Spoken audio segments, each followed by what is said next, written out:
Hello and welcome to the talk Analog Filters for Real-Time Audio.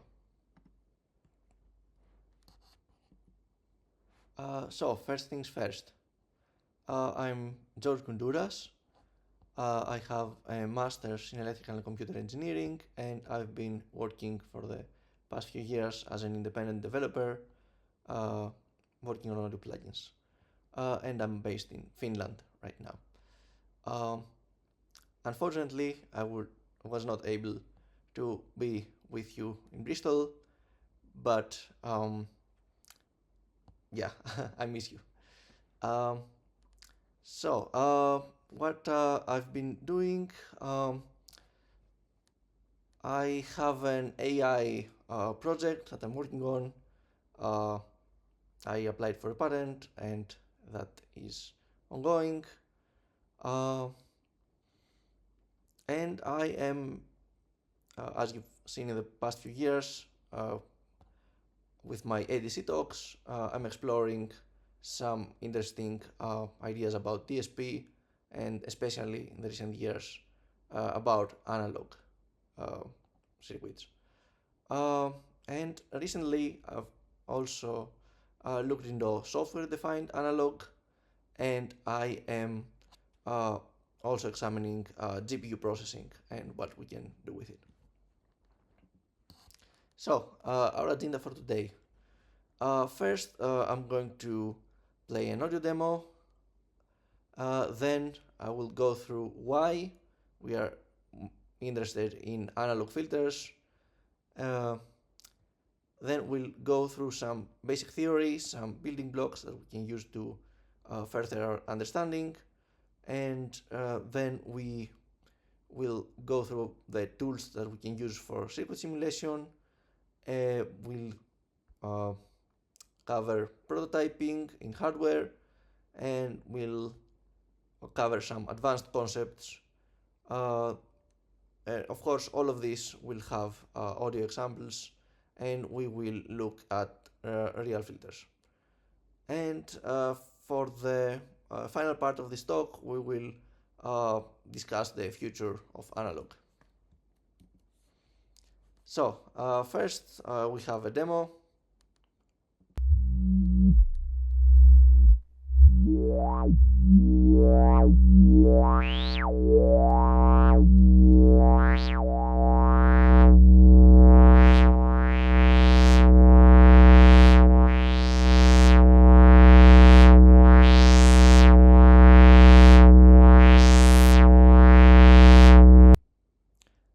So this is the ROSUM evolution. It uses a technique called current steering, which, as far as I know, it hasn't been emulated yet in software. It can be, but no one got to it yet. And this is the point that I'm trying to raise here. It's not that analog is better, but you could say that analog is different, and you can make sounds with analog circuits that you wouldn't get otherwise. Is this something that you need for your music? Maybe. That's for you to decide. So, why analog? After all, we all have computers. There are some, let's say, objective advantages. For example, you don't need to oversample or use antiderivative, anti-aliasing, like in digital systems. There are no converters, which has the interesting consequence that there is zero latency in terms of converters, of course. There is also zero delay, at least up to speed of light, when it comes to feedback paths. Digital systems typically add either a sample or a block of delay, and although they can try to emulate the zero delay feedback, they will run into CPU issues, which is of course the next point. With analog, you will never run out of CPU. Of course, it gets expensive for every additional voice and every additional effects unit. You need to pay extra. And as we can see on the right, if you are Hans Zimmer, then you don't care. You can get a big synthesizer that has all the voices, and that is your synth. Yeah, another advantage is that you can typically, in terms of Eurorack, you can route everything to everything else, and all that happens at audio rate. And there are some effects that, again, they can be emulated in digital, but they're either very rare, or at least I haven't come across them. For example, there is voltage starving, there is the aforementioned current steering, and you can synthesize the load impedance, which hasn't really been explored outside of a recent DAFX paper. So overall, analog gives us a different sound, and that comes with component variations, some unavoidable noise that might be desirable, and other qualities. So let's go through some basic theory. We have the resistor, of course, it follows Ohm's law. The current is proportional to the voltage, and then we have the capacitor, where the current is proportional to the derivative of the voltage. Let's assume ideal components for now, for simplicity, and we can always add realism to our components, for example, parasitic resistances or capacitances. The next component that we'll discuss, this is a very important one, it's called the operational amplifier, or op-amp in short. It amplifies the difference between its non-inverting input and its inverting input, and it also applies a gain, which is typically large. It's thousands to hundreds of thousands. The reason we want operational amplifiers is because they allow us to apply digital thinking to analog components. For example, we can treat sections as isolated, we can treat our amplifiers as perfect or near perfect, and ideal op-amps will have, of course, some qualities that don't exist in reality: infinite gain, infinite input impedance, zero output impedance, that we want to isolate the stages, infinite bandwidth. In practice, it is typically enough to cover audio. For example, you can have op-amps operating in the megahertz range, so unless you're doing something very weird, anything up to 48 or 96 kilohertz will be fine. And ideal op-amps will have zero offset voltage, and they will not be limited by power supplies, which is of course not true in reality. Then we can use the op-amp as a building block for our next component, which is the integrator. And we see that analog integration is easier than digital integration. All it takes is a couple of basic components, and the resistor and the capacitor here are determining the time constant, which is assuming the input is constant, that is the time it takes to reach the steady state. This configuration is inverting, which means that it adds 180 degrees of phase shift. Depending on application, this might not be what you want, so you will add another inverter right after. And there are many analog filter cores that are based around integrators that are in series. For example, the Korg MS-20, Roland Juno 6, and the Roland SH-11. The next part that we look at is the summing amplifier, and there are a lot of variations of this one. I've chosen the simple one. So it uses an operational amplifier to mix or add different inputs, and it also provides buffering to isolate the input from the rest of the circuit. Each input is mixed according to the respective input resistors. So if you have R1, R2, R3, the ratios will determine the mixing, passive audio mixing ratio. And this is useful in the case of analog filters when it comes to creating a modulation bus, because we might want to modulate, let's say, the cutoff, and we want to have manual control with a potentiometer. We might have pitch input from the synthesizer, and we might have additional external control voltage inputs. And we want to add all those together, and that will be our control signal. Note that this is also inverting, but there are again variants of this that are non-inverting.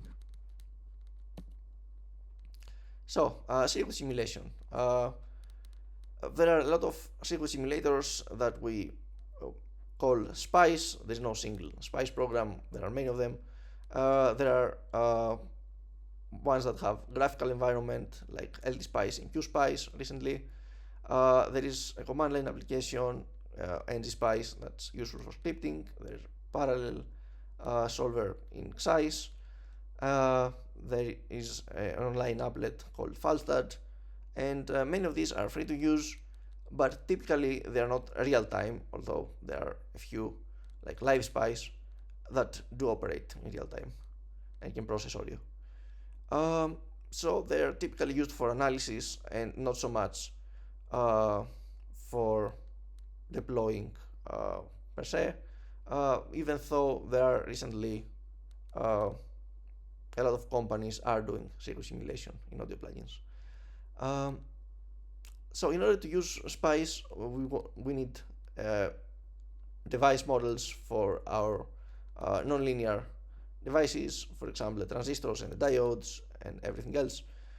Basic components are included, but they might be missing or wrong when it comes to specialized audio devices like optocouplers, vacuum tubes, JFETs, and unfortunately these are the components that we most care to simulate because they have the interesting character. You can also use arbitrary SPICE functions or define your own components, and there are three main types of analysis: steady state, which finds an operating point, frequency domain analysis, and there is time domain analysis, or transient, as it's called in SPICE terminology. And you can plot and do parameter sweeps. And you can also have audio input or output. So the frequency response, I need to give a disclaimer or warning. In the general case, the system is nonlinear, so don't rely on the frequency response that SPICE shows you. It is at best it's a linearization around an operating point, so the operating point will change during the operation of the circuit. This is some compressors, they call it the program dependent. What they really mean is input dependent. And again, this might make frequency response plots misleading. You can use parameter sweeps to get multiple frequency responses and try to see what happens, or my recommendation is that you combine it with time domain analysis to get a better idea of what is happening. And the phase response can also be important in some cases, especially if you are mixing feedback paths. Yeah. So we see here an example of a diode ladder, and this is something before tuning the current that controls the cutoff. And you'll note that in some cases there is signal loss, and this is where we would dive in and see, okay, is this something desirable? Is this part of the character of the circuit, or is it something that we want to design out and change through different component values? Of course, SPICE allows us to experiment very easily with different component parameters, different values, component substitution. For example, we can take silicon diodes and turn them into germanium diodes in an instant. And we can have controls, especially audio rate signals. we can experiment with different bias strategies like direct biasing, uh, and we can do what I said earlier with power supply starving, and we can contiguously modulate the power supplies. There are different topologies that we can experiment with. We can have feedback paths, we can have crossfeed, and the temperature of the PN junctions will affect their behavior, and of course all semiconductors will be affected. And we can also play with the stereo offset, because if you have two channels, the real components will not be the same for both channels. Or for example, if you have many voice channels for a synthesizer, there will be some variation, and we can again either design that deliberately or tune that and design it out.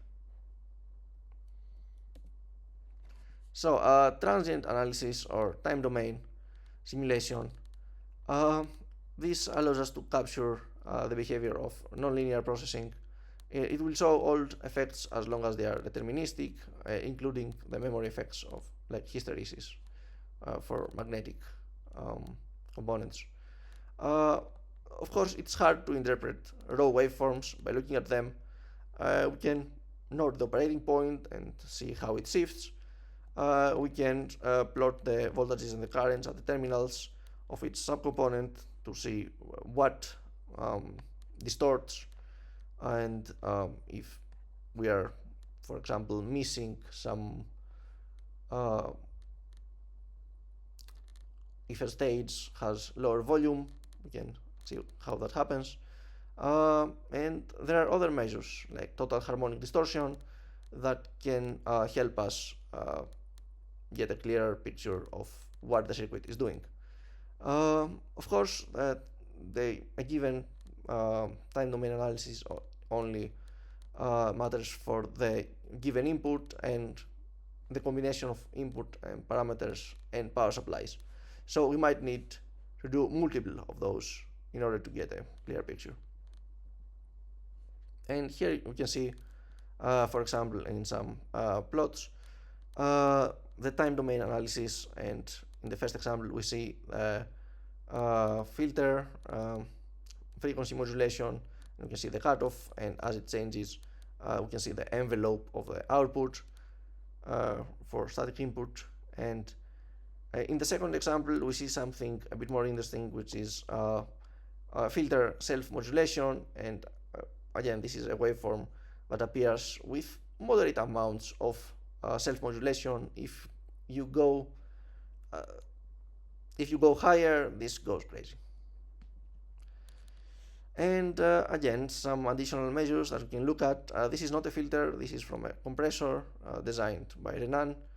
And we can see in the first plot the total harmonic distortion of the compressor, and we see that the compressor has a sweet spot where it has less distortion, but there's also, it's followed by a sour spot, which might be something that you want.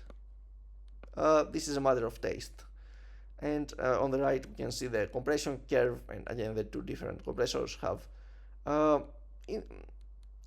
interesting compression curves. They're not easy to describe, but each of these measures allows us to paint a clear picture of what the circuit is doing. So okay, we simulated a circuit in SPICE, so how do we know that it works? Well, unfortunately the only way to know is to build it in reality, and then we need to test it, we need to debug it, we need to measure it.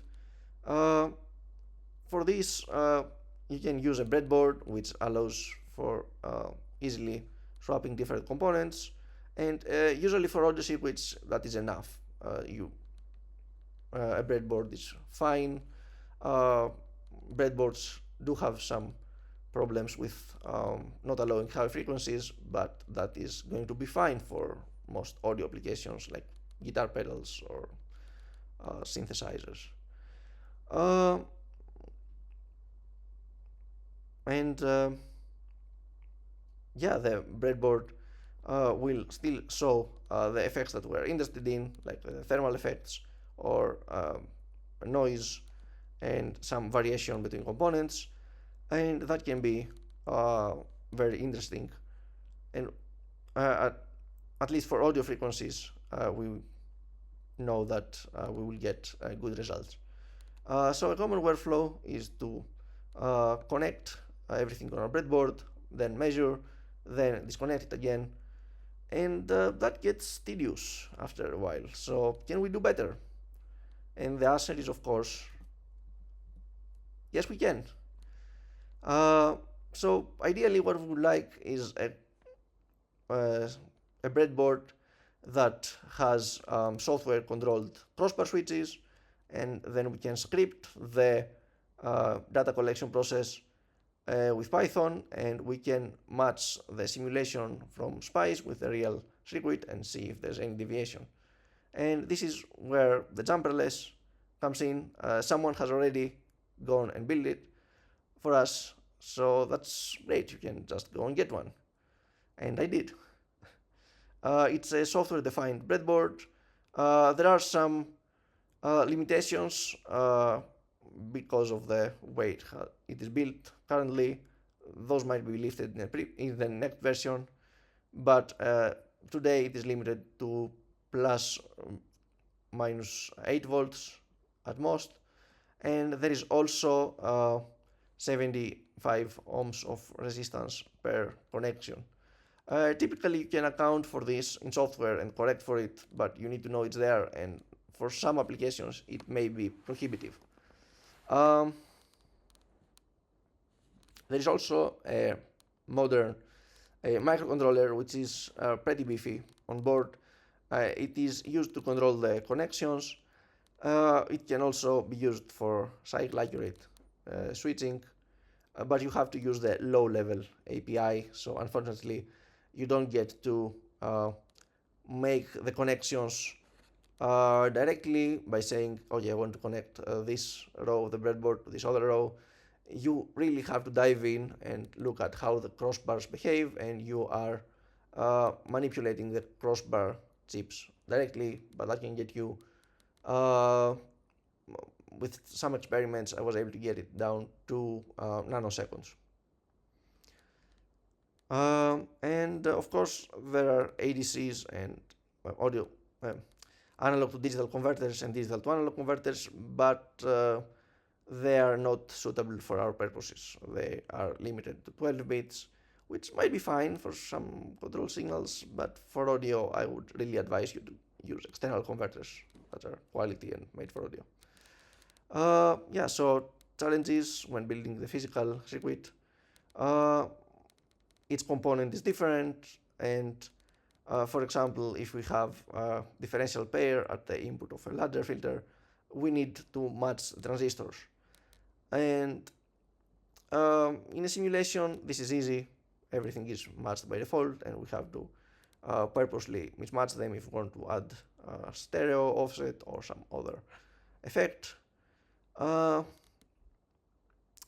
in analog, we really would like each pair of transistors to be matched, and in transistor ladder we would want each pair, not just the input. And so all of the ranks of the ladder. We also need to do temperature matching or by a matched pair, and this is when you use a thermal goop to connect the components so that they're at the same temperature, because again the junction temperature affects the behavior and we want that to be roughly equal. And we need to remember another detail is to bias the transistors as the schematic. So I had a simulation that wasn't working, and when I looked closely at the schematic, I found that there was a required bias point that during my simplification I had removed, but it turned out to be necessary for the full circuit. And here we see some examples of manually tracing using a curve tracer. And yeah, you will find some outliers. These are physical components. I also found that they fall roughly into categories or families. For example, I was able to discern about 4 different families of transistors during this matching process. And here we see a good batch. It's not perfect, but we see that it's pretty close and it works for our purposes. So some more advanced concepts. There is feedback. So analog feedback, in contrast with digital feedback, we assume it to be instantaneous. Of course, it's not really instantaneous, but for audio purposes, it might as well be. And when it comes to analog filters, feedback can have many roles. Positive feedback typically provides resonance. We add the output signal back to the input, and one example here is the diode ladder. And negative feedback is typically used to stabilize the circuit. For example, the Korg prologue that we see in the image is it has 2 feedbacks. There is the local feedback, and there is the global feedback from the end back to the beginning, and that is it has the opposite sign of the input. And feedback may also be distorted, so it can be clipped with diodes or any other processing, or in order to provide, it can be used to stabilize or to provide an interesting sound. And my recommendation here is that you go in and trace the feedback path, and you need to especially keep in mind the number of inversions the signal goes through from input to output and then through the feedback path, and where it ends. And you should try to discern whether the feedback increases or decreases when the input of the circuit is increased. And then another concept is distortion. So where is distortion happening? It depends. It can be due to multiple things. It depends on the specific nonlinear components that you have. For example, transistors and valves will distort in a different way. It depends on the topology. There are some topologies that don't have much distortion at all, and there are some that are very nonlinear. It depends on the bias or the operating point, and again, this can be dynamic. It can be different for every component in the circuit. It can be different for every stage. Yeah, keep that in mind. There might be thermal variations that cause distortion, and there might be component mismatches, again, in a stereo pair. And we'll look at some examples later. Voltage control. We want to control a parameter, let's say the cutoff or the resonance of a filter, and that can happen manually with a potentiometer control in the front panel, with pitch tracking, for example, from a synth, or with one or more analog voltages, for example, in a Eurorack synthesizer. And we can also have different control sources. We might have, in recent years, we have, of course, digital control is starting to take over. That can also be added to the inputs. And all of these modulation sources should be added together. And here we see, for example, the control section of a Korg MS-20 filter clone. Keep in mind that the cutoff control, according to human hearing, is exponential in most cases, and we would follow this structure that we see in this circuit with a linear to exponential converter, for example, transistor. And here is our first example that we'll examine. It is the diode ladder. It was designed to get around the Moog patent on the transistor ladder. Each stage of the, we can see 4 stages with one capacitor at each stage on the right. And each stage acts as a one-pole RC filter, so resistor capacitor. If we look at one side of the ladder only, the resistor is non-linear, and in this case the role of the resistor is played by the diode. There are 4 stages. Each stage has 9 degrees of 9 degrees of phase shift, and in total we should expect the output to have 360 degrees, and there is another 180 degrees at an inverting op-amp at the output, and this is where we tap the feedback, and there is a second inversion happening at the second input of the differential pair at the bottom, that the differential pair is the 2 transistors, and all in all that means we have positive feedback, which means we generate resonance that way. And the resonance might be controlled by a feedback potentiometer or by the ratio of resistors. This is not pictured, but you can imagine, for example, if we replace R4 with a potentiometer, we have controllable feedback.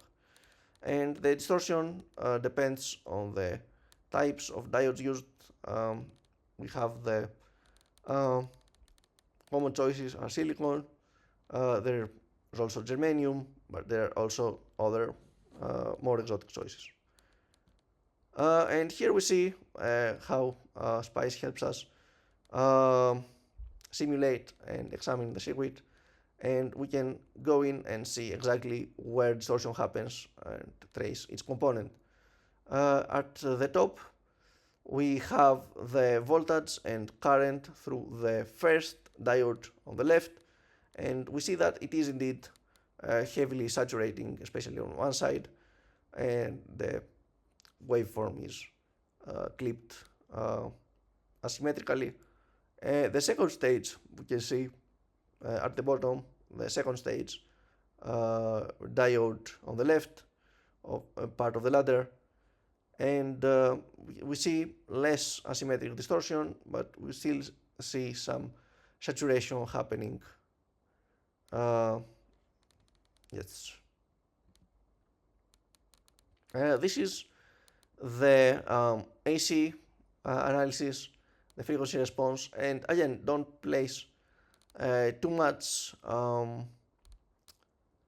importance on this because the circuit is non-linear, but it can help you, for example, find a resonant peak in this case, or get a more broader picture of how the circuit behaves. And next we will look at some audio demos that feature the diode ladder.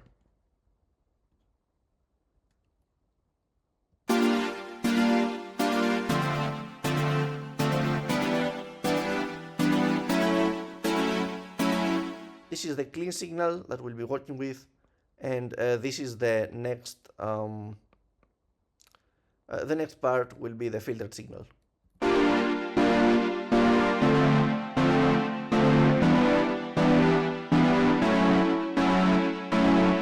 So obviously there is volume loss, so now let's try to increase the input and also try to raise the resonance.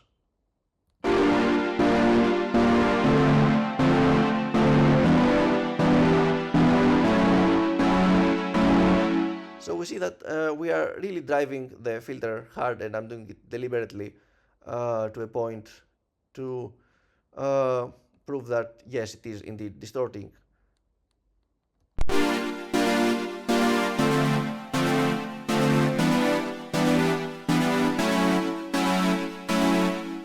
This was both higher cutoff and higher resonance.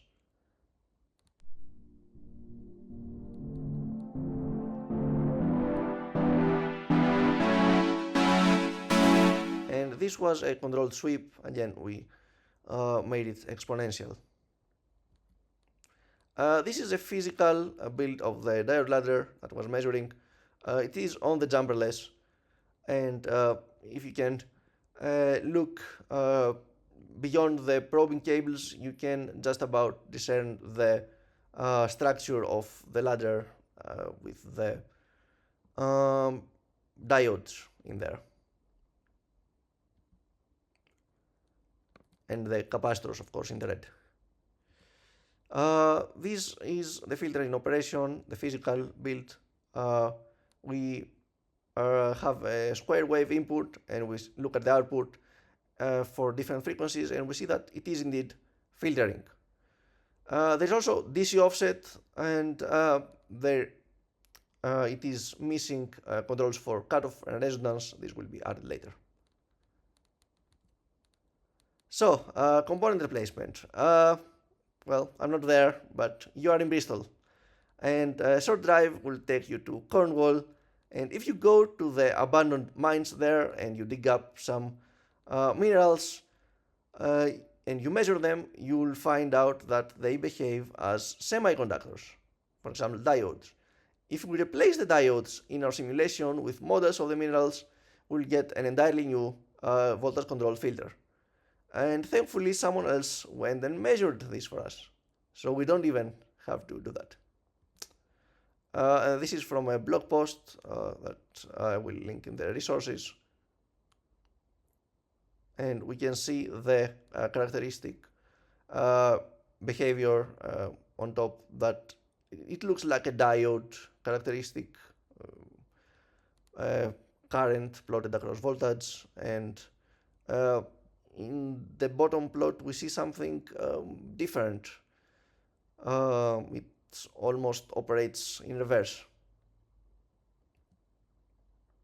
So introducing the first chalcopyrite, and yes, I don't know how to pronounce that when it's not in Greek, voltage control filter. This is an original device based around the minerals that are replacing the diodes in our simulation. I have not built this in reality, and I don't think anyone has.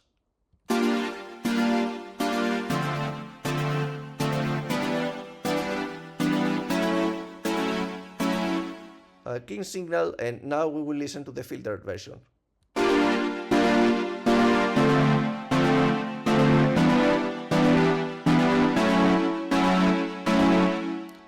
I think it has a sort of airy quality, which is not really what you would expect from a mineral.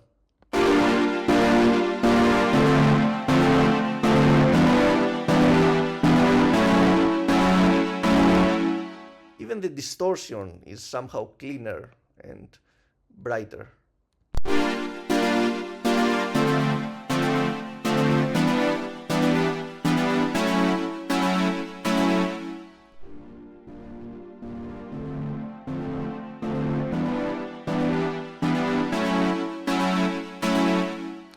So yes, very interesting, and it shows that you can really be creative when it comes to component replacement, both in a simulation as well as in reality. So the second filter that we will look at is perhaps the most famous analog filter topology. It has been popularized by Moog.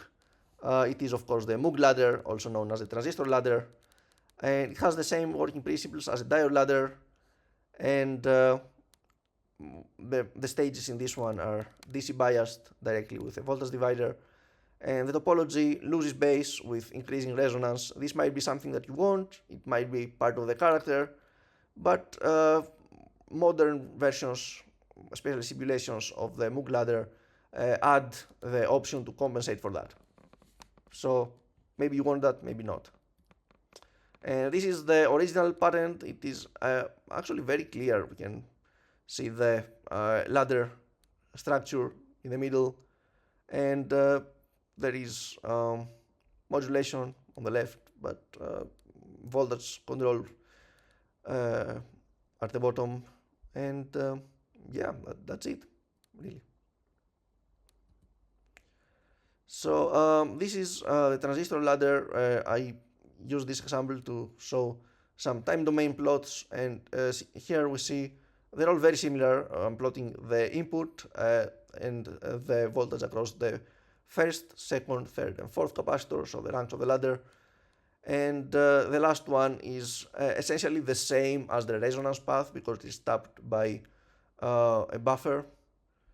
And we see here that most of the volume is lost at the first stage, and each additional rank adds 90 degrees of phase shift and some slight attenuation. But again, you wouldn't be able, if you place those plots on top of each other, there is only a very minor shift. And here we see the frequency response of the transistor ladder, again for a specific configuration and biasing and input level. Don't place too much trust in this. And here we'll listen to some audio demos. First the clean version.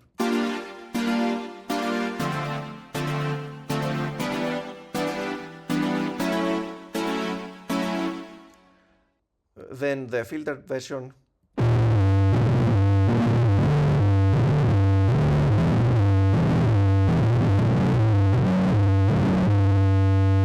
And yes, I'm driving it hard. It has this almost 808 style quality where the resonance itself interacts with the input and it becomes its own instrument, but you can also hear the input clearly in there if you listen.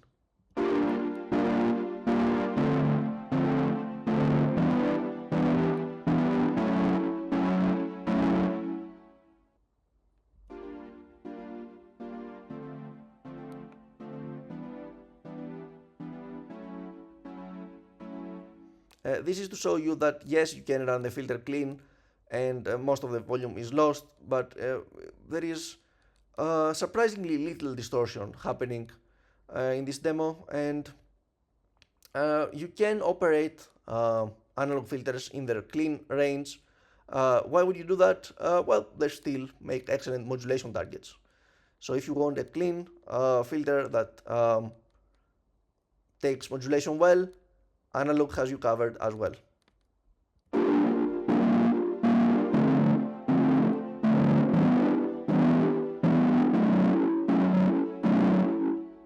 Again with more distortion, and next is the sweep. Oh, okay, that was okay. Never mind. So the third example that we look at is the MOSFET based state variable filter. It has 3 output taps for low pass, high pass, and band pass, and the output needs to be buffered. The distortion in this case comes from the MOSFETs. With enough voltage, they even start reverse conducting through the body diode due to the construction, and distortion starts relatively early, for example 50 millivolts. You don't even have to drive it hard, it starts distorting, and it can take much higher input levels than this, and you can get crazy amounts of distortion. And again, credit to Renan for digging up this circuit from his archives. I think it is an original. I have not seen this elsewhere. And here is a more zoomed in version, so we can look at the circuit. Some plots. In the left plots, I have decided to show the transistor behavior, so we can see that the voltage difference between gate and source controls the drain current, and in the top configuration I think we have some more input drive, and in the bottom configuration we have less input drive, but somehow it ends up being more asymmetric. And again, this really depends. There is no general rule here, but you can plot the signals and see what is happening and where the circuit is distorting. On the right, I have the input and the 2 feedback paths. The final path is also the output, and it is the low pass output and also the global feedback. And the mid one is the band pass. We see that the signal there is much lower in volume in this specific. It's a specific configuration, again for specific input, specific cutoff. So yeah, this will all change if you try different things. And let's look at some audio demos. First, the clean signal.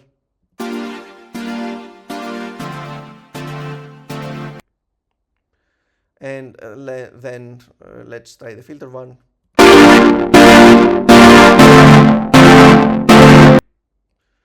And again.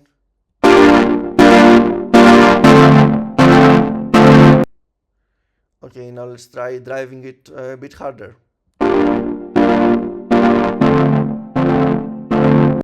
Again, this takes gain really well. Let's try some more.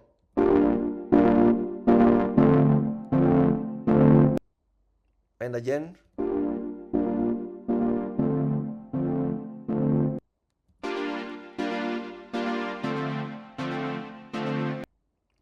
Okay, they might be in a different order, but you get the general effect. And yeah, for the final part, we have GPU simulation. We can run SPI simulations directly on the GPU, so we can run hundreds of independent systems, and this is what I'm currently working on. There are it works cross-platform, so it works with both NVIDIA GPUs and also Apple Silicon GPUs and Metal. We need to be careful around the precision because most or all of the processing power in a GPU is floor 32. It is possible to emulate higher precision, but that comes at a significant computational cost, and I'm not sure if it's worth it. And there are some methods that explore that. And also, there is an open question: can we use the tensor cores for something other than machine learning? That remains to be seen. But more and more hardware manufacturers are starting to add those to the GPUs. Essentially, every vendor has their own version. And yeah, this is the future, and it comes from machine learning, but it doesn't have to remain there. And I don't have a demo because the GPU solvers only appeared this week, and the automated methods only work for linear cases that aren't very interesting. If you want to run the Moog ladder or the diode ladder from these presentations, you will have to manually write all the equations, and we don't want that. So yeah. So let's look at the future. What if we take the Hans Zimmer synth from the start and we shrink it down to a single analog chip? We add the switching tech from the jumperless to make it programmable. We add converters, and it's 100% analog with all the benefits that entails. And imagine a chip that can instantiate any filter, compressor, EQ, pedal, matrix mixer, amplifier, analog sequencer, or anything else really. And you can have hundreds of each of these modules, and imagine replacing an entire Eurorack setup and having it in a USB-C controlled device that is in your pocket. And of course, we get all the benefits because it's totally analog, so we get starving, presets, impedance synthesis, analog compute, and all the other benefits. Okay, but I hear you say this will be expensive, like it costs 1 million to even start thinking about ASICs and manufacturing. Well, in recent years, there is this shared effort where people share the wafer, the silicon wafer that is manufactured, and they create chips, and everyone pays the share, and they get a smaller portion of the area. But that can still be enough, and there are some versions of this that bring the cost down to $7 per chip. So, assuming, again, I haven't manufactured anything, but a typical advice is that the cost for a final device should be at least 3 times the bill of materials, and these are niche audio devices, so let's add the buffer and say 4 to 5 times the cost. I think we're still under budget. Okay, but I hear you say, isn't this science fiction? And I will say that no, it has already been built, at least. There are some academic versions. If you look up Mobius and the FPGA system on chip, the commercial FPGAs are very small, so no one has really built a large scale version of this. So I'll leave you with a quote. You wouldn't download an LA2A. Well, about that. And yeah, here are some resources. There's a filter clone that I used. This is the announcement for the chips. You can still apply if you can design a chip in about 15 days. And yeah, some filter designs with this specific chip, and they also stock a clone if you want to buy one. This is a DOI forum with a discrete op-amp section if you want to put some analog mojo in your circuits and you don't know where to begin. This could be a nice starting path. This is the Ozaki scheme. It is a way to do matrix-matrix multiplication with tensor cores, and we can see that we can get a speed up of about 6 times in the best case, and that's on consumer hardware. And NVIDIA also has their own version of this, so they also get 64-bit precision, but also in some cases we want to have lower precision and trade that off for lower computational cost, so they also offer that option. And here's a link to the jumperless by Kevin, and yeah, this is the magazine where I wrote an article about it. And yeah, these are the semiconductors. Thank you, and there will be questions.